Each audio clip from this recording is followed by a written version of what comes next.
So அதே மாதிரி earrings, ring, bangle எல்லாத்துக்கும் அந்தந்த வேர்ல்டுக்கு போயிடுவேன். போய் எனக்கு தேவையானதெல்லாம் எடுத்துப்பேன். ஓகே, அப்புறம் நான் வெளியே வந்து எனக்கு பிடிச்ச மாதிரி வெளியே போயிட்டு வந்துடுவேன். போயிட்டு வந்துட்டு அதுக்கப்புறம் அந்த ட்ரெஸ் அந்த வேர்ல்டுக்கு திருப்பி போகாது. அவ்வளவுதான். Welcome to great Kirikalan magic show.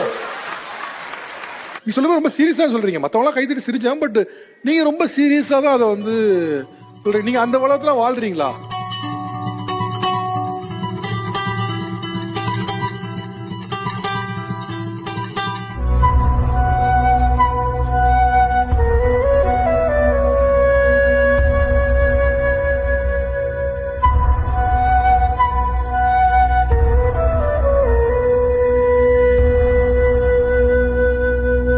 ஏன் அப்படி ஒரு வேர்ல்டுல உங்களுக்கு அப்சஷன்?